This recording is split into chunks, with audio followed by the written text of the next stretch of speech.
Nobody in the quiet town of Nambasa ever imagined that one ordinary Monday morning would turn the entire community upside down.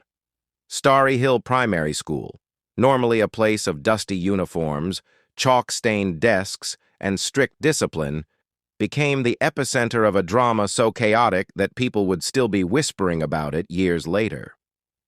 It all began with Miss Lorna. Miss Lorna had been transferred from the city only 1 month earlier. She was bold, brilliant, and carried herself with a confidence that made everyone stop and stare. Her sense of style was modern, her voice was powerful, and her teaching methods were nothing short of revolutionary. Where other teachers used faded posters and old textbooks, she used diagrams, storytelling, acting, role play, and even community engagement. The children adored her, the teachers admired her, the parents, well, they were still trying to understand her. On that fateful Monday morning, Miss Lorna walked briskly into Class 7, heels tapping sharply on the cement floor. The boys straightened their backs. The girls whispered excitedly. Even normally playful students suddenly found the edges of their textbooks fascinating. She placed her books on the table and lifted her long wooden pointer. "Good morning, class." "Good morning, Miss Lorna. Today we are learning about relationships, communication, and personal boundaries," she said. A few students raised their eyebrows. For them, relationships only meant friendship. Borrowed pens, football teams, whispering during prep. But Miss Lorna was passionate about preparing children for real life. "Many people suffer because they don't know how to communicate," she continued. "We will learn the difference between healthy and unhealthy interactions." She turned to the chalkboard and began sketching simple stick-figure outlines. To her, these were innocent illustrations meant to show personal space, consent, respect, and situational awareness. But to someone passing outside the window, the drawings might look questionable. As she drew, the class leaned forward. The lesson was not inappropriate, but the visuals were bold. Too bold for a village school unused to modern teaching. Just then, the deputy head teacher, Mr. Uma, walked down the corridor. He was a strict man with a voice like thunder and glasses that magnified his disapproving frown. He paused. He squinted toward the window of Class 7. And what he saw, combined with what he thought he saw, almost made him drop the stack of attendance sheets he was carrying. Hey, what is this?" He stormed into the classroom like a military commander. "Miss Lorna! What exactly are you drawing on this board?" The class froze.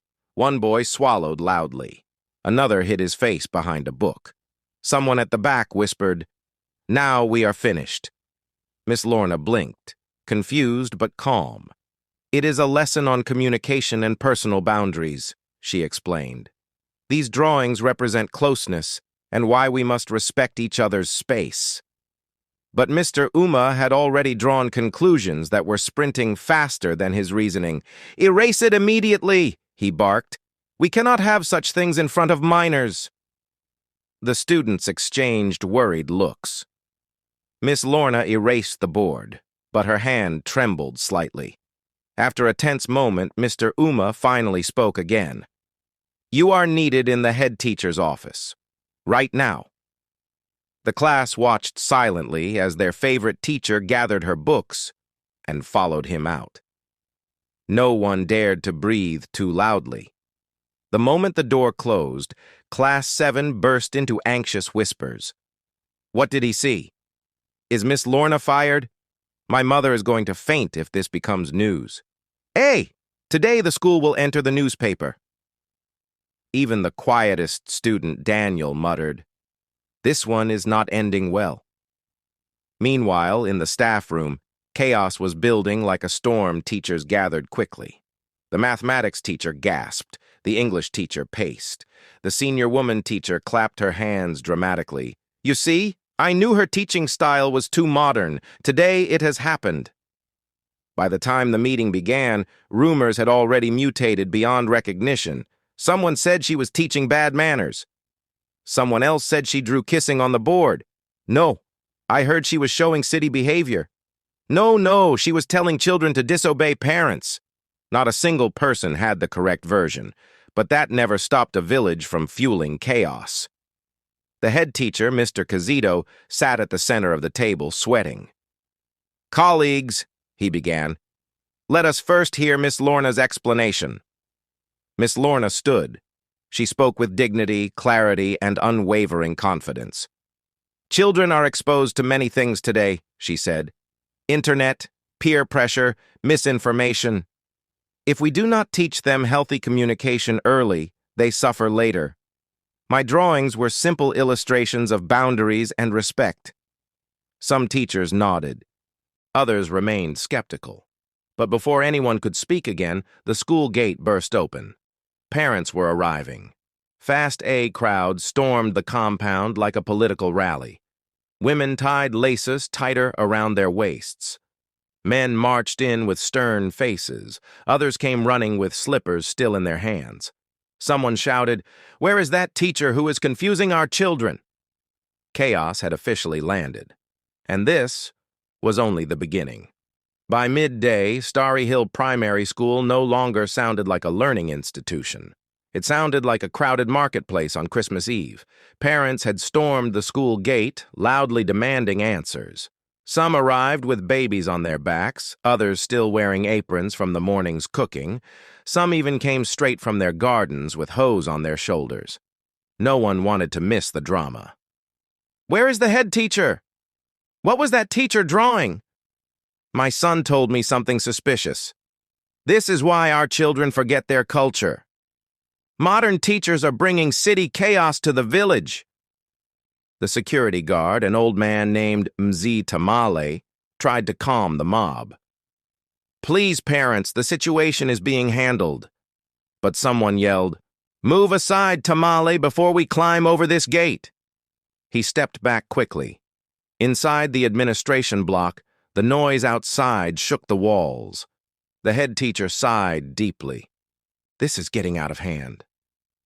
Miss Lorna sat quietly, hands folded on her lap, maintaining an admirable calmness.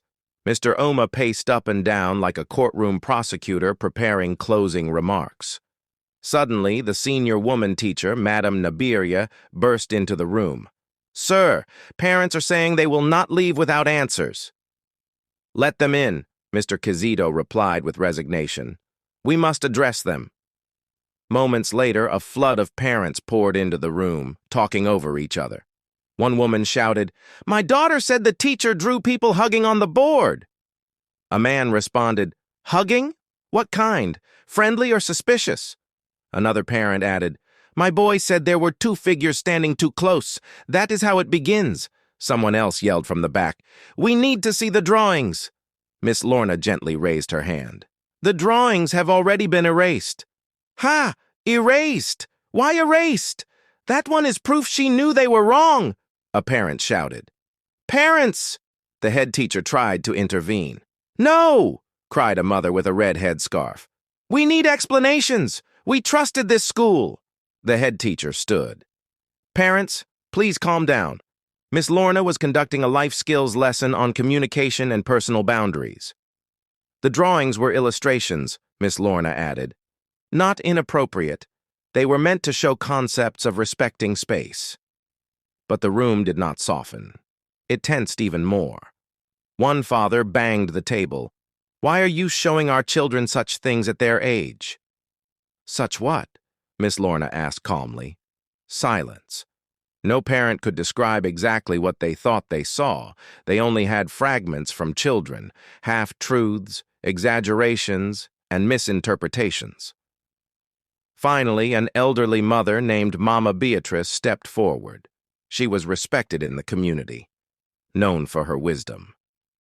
"Let me speak," she said. The room quieted.